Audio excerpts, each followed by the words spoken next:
دست بین ما نگو فاصله است خیلی جایش رو صورتم خیلی کشوری که خودم قلباً دوستش دارم کره جنوبی هستش که بازار کار خوبی هم برای رشته من داره. حالا از کجا نشأت گرفت این ایده که کشوری که میخوای انتخاب کنی کره؟ چون جزء به نظر خودم محدود کشورهایی که آدم میتونه بهش فکر بکنه از دید من شاید معمولا آدما میگن یا آمریکا یا اروپا. محدود به کی‌پاپ و کی درامایی که ما داریم نمیشه. 10 سال یا 11 ساله که حالا همون آشناییت با اون فرهنگ موسیقیشون که دیگه الان دیگه کل دنیا رو گرفته و سریال ها باعث شد که من کی‌پاپ باعث شد که من حالا وارد این فرهنگ و این جامعه بشم که این دست هوش مصنوعی خیلی داره الان توی حالا بازار کار ما حداقل، ولی که هیچ وقت هوش مصنوعی تا الان نتونسته جای ارتباط انسانی رو بگیره. یعنی جای چیزی رو بگیره که من میشینم جلوی دانش آموز و یک ارتباط انسانی داریم با هم دیگه. موندن تو ایران سعی میکنن صحبت نکنن، چون حتی اگه بخوان صحبت کنن همه جوریان که چرا میخوای بمونی، مثلا اینجا چی داره میخوای بمونی، اینجا داری سوخت میشی، برو فلان بسار.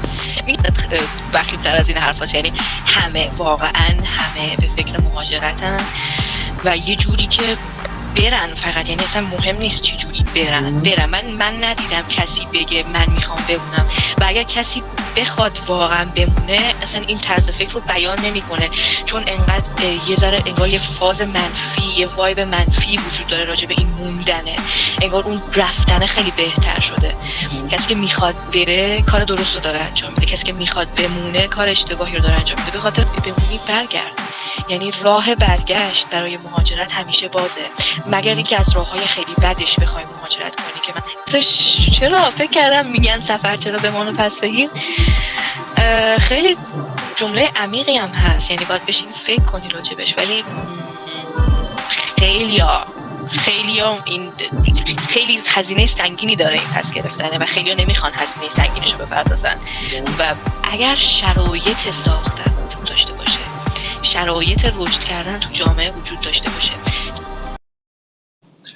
سلام، اینجا رایکسته. ما با سما قصد داریم صحبت بکنیم در خصوص مهاجرت، اینکه چه چیزهایی تو ذهنش هست، چه ایده هایی داره، هدفش چیه و اینکه چه پلنی واسه خودش چیده بابت این موضوع. سما خودتو معرفی کن بی زحمت به صورت کامل و یه توضیح بده راجع به آینده‌ای که واسه خودت متصوری. بله حتما. با سلام و درود. سمام، 21 سالمه، کارشناسی آموزش زبان انگلیسی دارم و خب یه جنزی که قصد مهاجرت داره مثل تمام جنزی‌ها.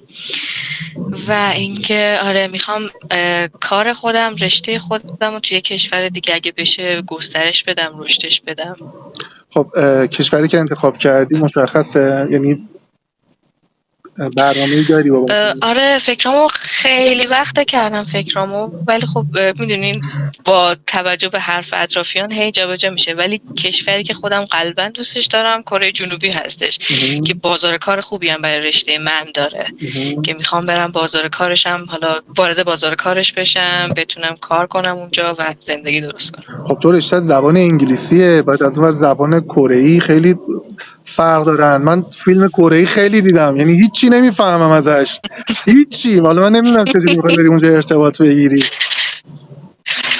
خیلی فرق داره، ولی خب مثلا این کشورهای آسیای شرقی که حالا زبانشون با انگلیسی فرق میکنه یه آپشنی گذاشتن برامون، اینکه شما اگر متقاضی مهاجرت باشی، حالا مهاجرت تحصیلی یا کاری، میتونین 1 سال اونجا زبانشون رو یاد بگیرید. یعنی 1 سال دوره زبان آموزی دارید، به خصوص کره و چین، و به صورت ترمیک میرید و زبانشون رو یاد میگیرید. ولی خب اگر اینجا زبان بلد باشید، در حد یک ارتباط ساده که بتونید مثلا با افراد خودشون بگیرید کافیه. به نظر خود من زبان کره اینقدر سخته، 1 سال 10 سال که چه عرض کنم، حالا چه برسه به 1 سالش، 10 سالم کمه واسش. اتفاقا خیلی زبان آسونیه، یعنی حالا باید واردش بشید واقعا، ولی خب یکم نکات گرامری سختی داره. یعنی خب از نظر یک معلم یکم نکات گرامریش نسبت به انگلیسی سخت تره، ولی در کل نه خیلی زبان شیرینیه از نظر من. خب من سالیان ساله دارم با این زبون و با این فرهنگ ارتباط میگیرم، یعنی فکر کنم حدودا 10 سال من تو این فرهنگم، تو این زبونم، یعنی ارتباط میگیرم، همش دارم میشنوم دور و برم. و اینکه آره از نظر من خیلی زبان شیرینیه، در واقع بعد از انگلیسی، چون دیگه عشق اول من انگلیسی بوده و کلا اصلا تمام زندگی من انگلیسیه. تا حالا سفرم داشتی به کره؟ نه تا حالا نرفتم متاسفانه، خیلی دوست دارم برم. خب حالا از کجا نشأت گرفت این ایده که کشوری که میخوای انتخاب کنی کره؟ چون جزء به نظر خودم معدود کشورهاییه که آدم میتونه بهش فکر بکنه. از دید من حالا شاید معمولا آدما میگن یا آمریکا یا اروپا، خب حالا این که مثلا میری سمت آسیای شرقی، حالا ژاپن و کره اون سمتا یه خورده تصورش سخته، هم به جهت اینکه فرهنگاشون خیلی میتونه با ما متفاوت باشه، هم غذاهاشون، یعنی اصلا یه چیز میدونید منظورم چیه دیگه. درسته بله متوجهم. ببینم این ایده از کجا نشأت گرفت و چی باعث شد به این نتیجه برسی؟ خب از همون دوران قدیم فکر کنم بودن 10 سال یا 11 ساله که حالا همون آشناییت با اون فرهنگ موسیقیشون که دیگه الان دیگه کل دنیا رو گرفته و سریال ها باعث شد که من کیپاپ باعث شد که من حالا وارد این فرهنگ و این جامعه بشم که یه بخشی از جامعه کره جنوبیه. و بعد از این حالا این علاقه رشد پیدا کرد، این علاقه زیادتر شد و دید من بازتر شد. حالا فقط محدود به کیپاپ و کی درامایی که ما داریم نمیشه، در واقع کره جنوبی خیلی گسترده تر از این حرفاست اون فرهنگ. ولی آره بعد از اینکه حالا این آشنایی صورت گرفت و دیگه این علاقه هم شکل گرفت دیگه، و اینکه با توجه به اینکه رشته من آموزش انگلیسیه و دیدم که حالا با توجه به تحقیقاتی که نسبت به بازار کار اونجا داشتم و نسبت به این رشته داشتم، فهمیدم که خب تقاضای زیادی داره. یعنی مردم کره جنوبی نیاز به زبان انگلیسی خیلی دارن، درست مثل ایران. یعنی حالا جامعه ما داره به سمتی میره، کلا دنیا داره به سمتی میره، کشورهایی که زبان انگلیسی زبان اصلیشون نیست خیلی زیاد متقاضی وجود داره برای آموزش زبان انگلیسی. و حالا این علاقه بیشتر شد، حالا این هدف من استوارتر شد بعد از وارد شدن به این رشته و دیگه آره و تصمیم گرفتم که برم اونجا و شروع کردم زبان خوندن. و یکی از دوستانم یه ارتباط خیلی نزدیکی با کره جنوبی داشت، یعنی خب مثلا یکی از اقوامشون اونجا زندگی میکردن و اینا رفت و آمد داشتن به کره جنوبی و این میومد برای من تعریف میکرد و من دیگه واقعا جو منو میگرفت و واقعا خوشحال میشدم که مثلا دارم میشنوم همچین چیزایی، میگم چقدر جالب، چقدر خوب، یه روز خودم میام تجربه میکنم. و اینجور شد که این علاقه نشأت گرفت و من دیگه تصمیم گرفتم برم کره. الان خودت به این زبان تا چه حد مسلطی؟ خیلی کم متاسفانه. حالا اگر بدونید که تایم مدرسی اجازه نمیده که هم مدرس باشم هم دانشجو باشم و هم یه زبان دیگر رو، ولی در حد مثلا خیلی سطح لول A1 که میشه بیگینر و بیسیک، در حدی که یک سلام و احوال پرسی و معرفی خودم، یعنی همون ایوانی که خودمون تو انگلیسی بگیم. خب این برات سخت نمیشه که خودت الان اینجا قصد داری بری به افرادی تدریس بکنی که خودت مشکل زبان باهاشون داری؟ یعنی حالا باید 1 سال اونجا بمونی، بعد زبانشون رو مسلط بشی، بعدش حالا بیا بهشون انگلیسی یاد بده. به این قضیه فکر کردی؟ سوال چالشی چرا به این قضیه فکر کردیم؟ من نه اوکی، خیلی جالبه. چالشی هم جالب. سوال تکنیکاله، در واقع باید تکنیک های آموزش زبان رو براتون توضیح بدم. توی آموزش زبان ما این first language یا مثلا زبان اول نباید سختی ایجاد کنه برای مثلا تدریس. در واقع ما کشورهایی مثل حالا ژاپن، کره جنوبی و چین، این کشورها دارن افرادی از مدرس‌هایی گروه جمع میکنن که این مدرسان نیتیو نیستن، یعنی در واقع زبان اصلیشون انگلیسیه و خب اینا هیچی از زبان چینی یا مثلا ژاپنی یا کره‌ای نمیدونن.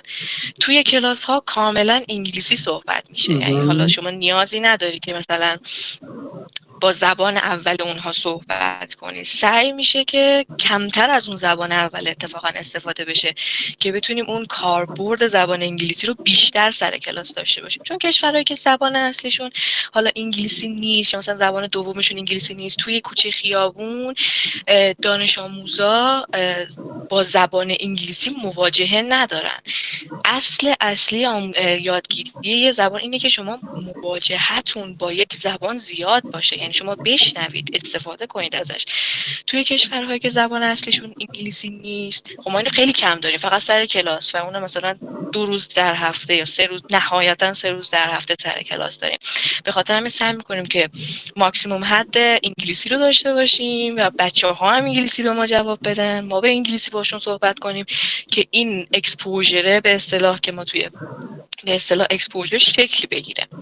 ولی خب مثلا در حد حالا مثلا یک سلام احوال پرسی یا در حد یک سوال خیلی اضطراری چرا باید بلد باشین اتفاقا که بتونین باشون ارتباط بیشتری بگیرین. ولی خب مثلا سختی یا مشکل یا چالشی یا فکر نکنم ایجاد کنه توی اون پروسه تدریس. انشالله که ایجاد نمیکنه. انشالله که ایجاد نمیکنه. ولی خب ذهن من رفت سمت هوش مصنوعی. الان داره هوش مصنوعی میاد و جای انسان‌ها رو قشنگ خیلی شیک و فانتزی داره میگیره. به نظر تو خب این مردم کره آیا نمیرن به اون سمت که بخوان از این هوش استفاده، با توجه به اینکه اصلا تکنولوژیشون با ما خیلی فرق داره و خیلی سطحشون بالاتر از ماست؟ خب بگه آقا من از این استفاده میکنم، مثلا هر سوالی هم که بخوام برمیگردونه برام خیلی راحت. و بهت قول میدم یه زمانی میرسه که اصلا طرف خیلی راحت اصلا بدون که یک کلمه زبان انگلیسی بلد باشه یا زبان دیگه‌ای همونجا بتونه باهات صحبت بکنه. یعنی دستگاه مبدل کنارش باشه، این بگه و اونم ترجمه کنه واسش. خیلی تمیز. درسته. حالا این بحث هوش مصنوعی خیلی داغه الان توی حالا بازارکار ما حداقل، ولی کن که هیچ وقت این هوش مصنوعی تا الان نتونسته جای ارتباط انسانی رو بگیره، یعنی جای چیزی رو بگیره که من میشینم جلوی دانش آموز و یک ارتباط انسانی داریم با هم دیگه. هیچ وقت نتونسته جای اینو بگیره. شاید بتونه ترجمه کنه ولی هیچ وقت نمیتونه احساسات شما رو، از احساساتی که شما از طریق صورتتون، از طریق چهرهتون، از طریق تون صداتون تولید در واقع ایجاد میکنین تو طرف مقابل ایجاد کنه. هنوز نتونسته. و خب ممکنه این جامعه کره جنوبی خیلی جامعه پیشرفته از نظر تکنولوژی، ولی کن که خیلی جامعه تنهاییه. خیلی جامعه تنهایی، بیشترین درصد مردمشون تنها هستن و به نظر من حتی برای اون ارتباط اجتماعی هم که شده فکر نکنم جای کلاس رو بتونه AI یا هوش مصنوعی بگیره. این از نظر منه. این موضوع تنهایی رو که میگی، من میگم خودم علاقه‌مند به شدت زیاد به سریال‌ها و فیلم‌های کره‌ای ام. خب این توی تنهاییشون رو من توی فیلم‌هاشون دیدم، توی سریال‌هاشون دیدم و اینو من کاملا قبول دارم. قشنگ مشهوره این موضوع. چقدر از همکلاسیات، دوستات، اونا به فکر مهاجرت هستن؟ میخوام ببینم جامعه یعنی کلن همه به این سمتن یا نه؟ حالا شده کسی رو ببینی که بگی نه من وطنم رو دوست دارم میخوام تو همین مملکت خودم بمونم، یا همه به یه جوری به یک شکلی به فکر رفتنن؟ راستش تو دور و بریای خودم ندیدم، یعنی خیلی وضعیت وخیم‌تر از این حرف هست. یعنی واقعا همه به فکر مهاجرتن و یه جوری که برن فقط، یعنی اصلا مهم نیست چی جوری برن. من ندیدم کسی بگه من میخوام بمونم، و اگر کسی بخواد واقعا بمونه اصلا این طرز فکر رو بیان نمیکنه، چون انقدر یه ذره انگار یه فاز منفی، یه وایب منفی وجود داره راجع به این موندنه. انگار اون رفتنه خیلی بهتر شده. کسی که میخواد بره کار درست رو داره انجام میده، کسی که میخواد بمونه کار اشتباهی رو داره انجام میده. به خاطر همین اصلا حتی اگه بخواد بمونه هم هم الکی میگه نه خب آره منم میخوام برم مثل همه، میخواد یعنی همرنگ جماعت میشه و میگه خب منم میخوام برم دیگه، وقتی همه میرن منم میرم. و واقعا من توی دور اطرافیانم نمیبینم کسی که بخواد موندن تو ایران سعی میکنن صحبت نکنن، چون حتی اگه بخوان صحبت کنن همه اینجوریان که چرا میخوای بمونی، مثلا اینجا چی داره میخوای بمونی، اینجا داری سوخت میشی، برو فلان بسار. میگم که یه انرژی منفی وجود داره نسبت به این نظر، این صحبت کردنه. به خاطر همین حتی اگر بخواد بمونه هم باور قلبی داشته باشه میخواد بمونه، سعی میکنه حداقل تو جمعی که همسن و سالاش نشستن حرفشو پیش نکشه که خب آره منم میخوام برم، یعنی اصلا نمیگه که میخوام بمونم، منم میخوام برم مثل شماها همرنگ ولی جماعت شم و برم مملکت ولی دیگه. حرف قلبیش نیستش، این تو دلش اینو نداره که قصد رفتن داشته. آخه رفتنم یه سری داستانا داره. اولا با توجه به هزینه دلار که مثلا خدا بیامرزتش، دلار واسه مثلا یه چیز. دو اینکه من آدم دیدم رفته خب و برگشته. چرا برگشته؟ گفته نتونست با محیط اونجا کنار بیاد. خب اصلا ما درست. یه یه مدل از افسردگی داریم تحت عنوان افسردگی مهاجرت، که طرف واقعا درسته. غم غربت نمیذارتش اونجا بمونه، میگه آقا من برگردم به خاک خودم، وطن خودم. به همه اینا فکر کردی، به این موضوعات؟ به اینکه برگردی، من یکی از استادای دانشگاهم در اصل همین اتفاق براش افتاده. این استاد خیلی استاد باسوادی هم هستن، ایشون رفتن کانادا به قصد زندگی کردن، یعنی رفتن که بمونن، ولی چون حالا کانادا خیلی فرهنگشون تفاوت داره با ایرانیا ولی ایرانی زیاد و خب داره. خیلی ایرانی که زیاد داره بله، ولی خود کانادایی‌ها چون ایشون حالا همکار ما هستن، کارشون بیشتر با خود کانادایی‌ها بود تا با ایرانی‌ها. میگفتش که من اصلا نمیتونستم اون جو خشک و سرد اون جامعه رو تحمل کنم، چون حالا نمیدونم خوشبختانه یا متاسفانه جامعه ایران ما رو یه جوری عادت داده که ما خیلی انگار خیلی به همدیگه وابستگی داریم، به جامعه‌ای که داریم، خیلی جامعه فعالی داریم، جامعه گرمی داریم، در واقع خیلی همدلیم. ولی خب کانادا و اینکه هم جامعه خیلی خشک و سرده، هم اینکه کسی دلبستگی به اون کشور نداره، بیشتر جمعیت اون کشور رو مهاجرا تشکیل میدن. بخاطر همین کسی مثلا دلبستگی خاصی که مثل ما ریشه داشته باشیم تو این خاک نداره و خیلی سخته شد و کلا اصلا کانادا رو ترک کرد و برگشته بود ایران و میگفت اینجا خیلی خوشحال‌ترم. راستش منم به همین داستان فکر کردم و گفتم که خب اگر برم و نتونم بمونم چی؟ ولی خب مثلا این استادمون رو دیدم و باهاش صحبت کردم راجع به این موضوع اتفاقا و گفتش که اگر رفتی و نتونستی بمونی برگرد، یعنی راه برگشت برای مهاجرت همیشه بازه، مگر اینکه از راههای خیلی بدش بخوای مهاجرت کنی که من هیچ وقت پیشنهاد نمی‌کنم به هیچ کس. از راه بدش بخوای پیشنهاد کنی، اون دری که پشت سرت بازه رو بستی. راه برگشت مهاجرت یعنی اون دری که پشت سر شماست همیشه بازه، همیشه کشورتون براتون هستش و میتونید برگردید. حالا اگر واقعا نتونستید تحمل کنید 2-3 ماه اول مهاجرت که من حالا دوستانی که مهاجرت کردن شنیدم خیلی سخته براشون، واقعا سخته، چون مثلا حتی زبونم که بلد نباشی هیچی. و خب میدونید تحمل کردن اون بعدش شیرینی داره، ولی خب بیشتر از چند ماه نباید طول بکشه. اگر بیشتر از چند ماه طول بکشه شما واقعا نمیتونید با اون جامعه اخت بشید و بهتره که یا مکانتون رو عوض کنید یا برگردید کشورتون. خیلی چیزا رو ممکنه از دست بدید، قرار از صفر شروع کنید، ولی خب نسبت به زندگی کردن اونجا با درد و رنج و سختی و تنهایی که هستش به نظر من میارزه که برگردیم، چون راه برگشتش بازه. من یه دوستی دارم الان آلمانه. این زمانی که مجرد بود دوست دخترش میره آلمان. اینم حالا دوست دخترش از اون ور بهش اصرار میکنه بیا اینم بلند میشه میره، ولی به صورت کاملا غیر قانونی میره، به صورت غیر قانونی میره و قاچاقی. 1 سال و نیم اینا توی کمپ عربا بوده، اونجا با انواع و اقسام آدما اونجا سر کله میزنه.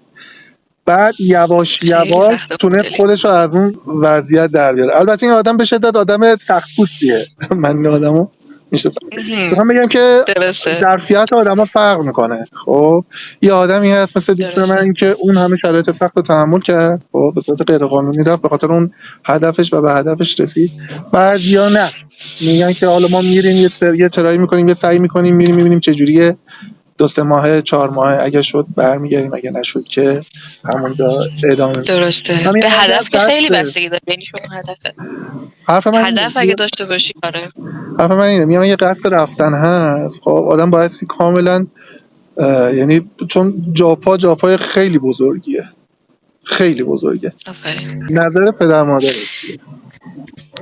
نظر پدر و مادرم چون که اگر مخالف دیگه باشن، اگر مخالفت کنن، میخواید چیکار بکنید؟ چجوری با این قضیه میخواید مواجه بشید؟ ببینید هیچ پدر مادری واقعا راضی نیستش مثلا بچهش بره یه قاره دیگه زندگی کنه، واقعا از ته دل راضی نیست. ولی مثلا اینجوریه که راه مقاومت یا راه چیزی هم نداره، یعنی واقعا تصمیم تو گرفتی و خب یک آدم بزرگسالی و تصمیم گرفتی که بری، یعنی اونا هم خوبی تو رو میخوان. اگر خوبی تو رو میخوان سعی میکنن که حالا رو دلشون مثلا حالا دست بذارن و سعی کنن که تو رو نگه ندارن و بریش، شاید که اونجا زندگی بهتری داشته باشی.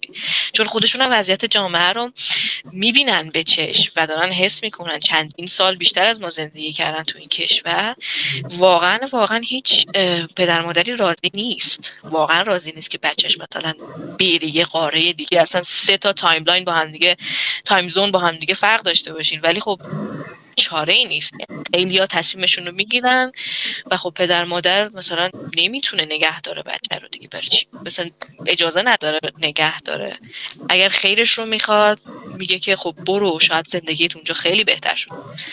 میبینی که بچه رو سختی میکشه اینجا. خب نه، اون که اون با اون قسمت که میگی اجازه نداره نگه داره منم موافقم. خب ولی فرض بگیر که اجازه رو داد و رفتی و خدایی نکرده چه میدونم از پس این رفتن مهاجرته طرف قصهش میگیره، غمش میگیره و حالا مریضای مختلف، مریضی یا بیماری ها بیاد، اونو میخوای چیکارش کنی؟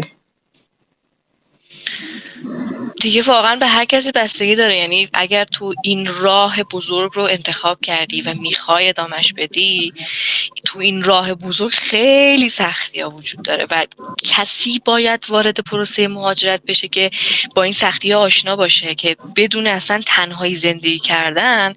اصلا تو کشور ایران تنهایی زندگی کردن یه چیز دیگه است، ولی فکر کن شما یه کشور خارجی دارید زندگی میکنید و تنها، دیگه باید بدونه که این سختی ها وجود داره و اگر میخواد، اگر هدفی داره، اگر واقعا میخواد مثلا به اون هدف برسه، اینا رو پی همه چی باید به تنش بماله به نظر من. یعنی دیگه واقعا بستگی داره به اینکه چقدر شخصیت قوی و استواری داشته باشه یه فردی.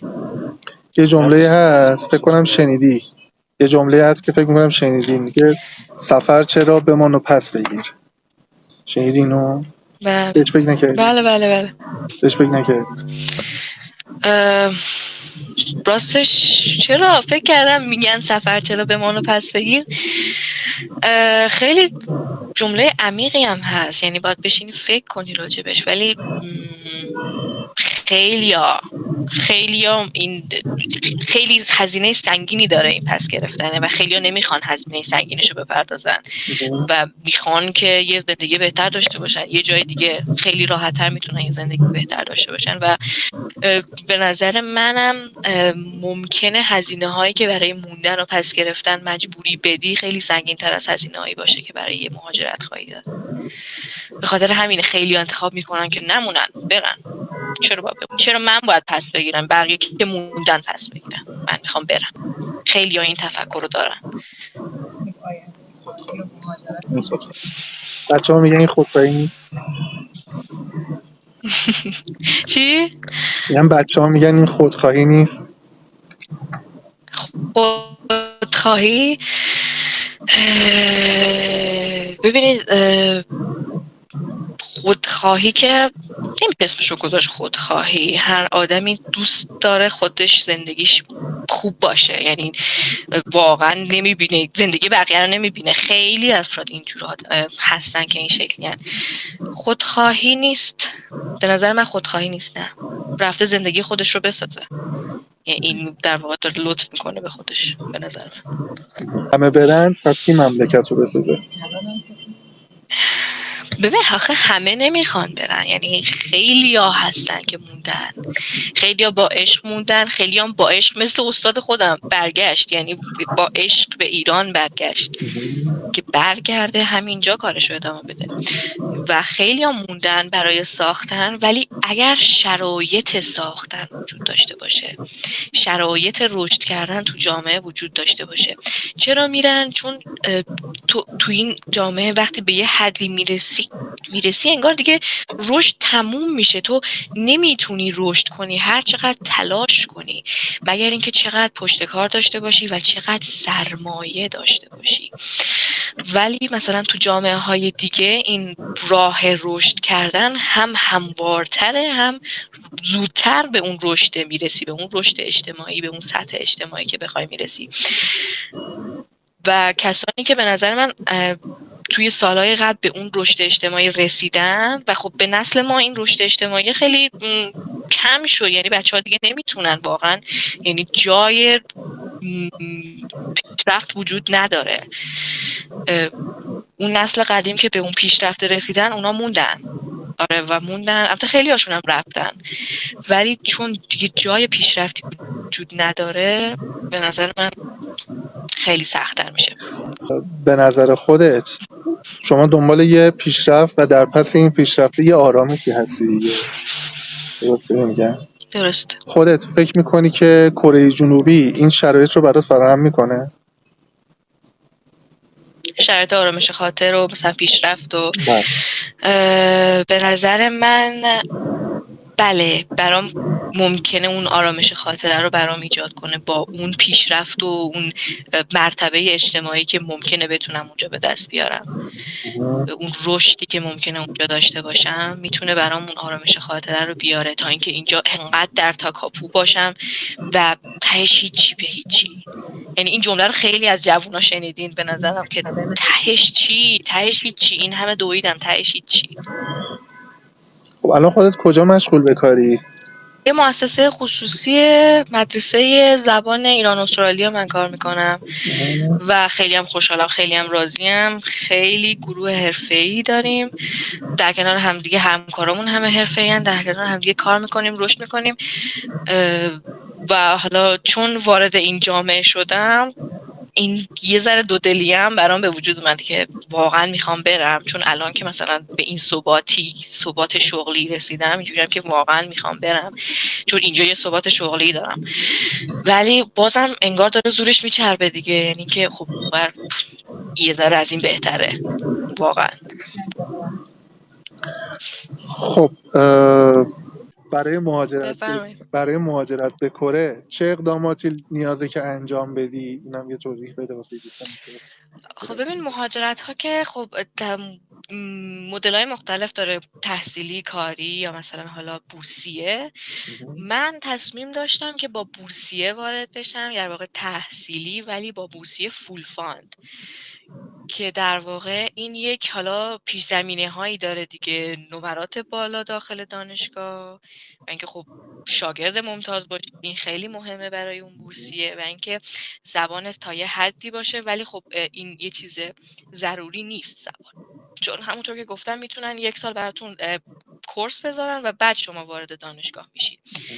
و خب تمکن مالی هم نمیخواد، در واقع این بورسیه‌ای که ما در واقع دنبالش هستیم و همه چی با دولت کره است و شما اجازه کار هم فکر کنم از سال اول یا دوم دارید و اما کار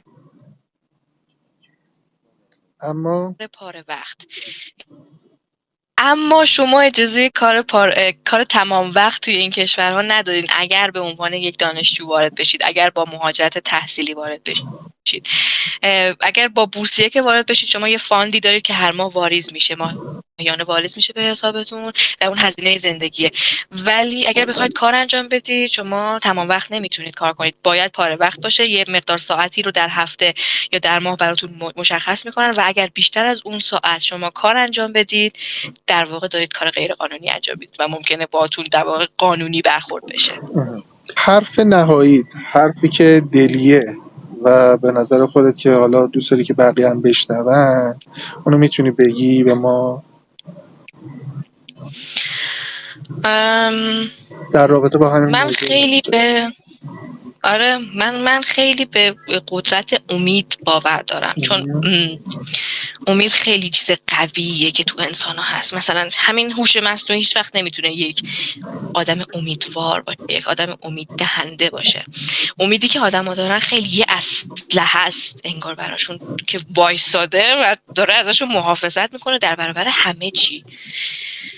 و امیدوارم که هیچکس امیدش ناامید نشه و همه بتونن که اون امیدی که دارن رو مثلا ببینن تو آیندهشون، که آینده براشون انقدر روشن باشه که اون امیده انقدر قوی باشه که بلندشون کنه از جاشون و که یه کاری براشون انجام بده، که یه کاری برای خودشون انجام بدن.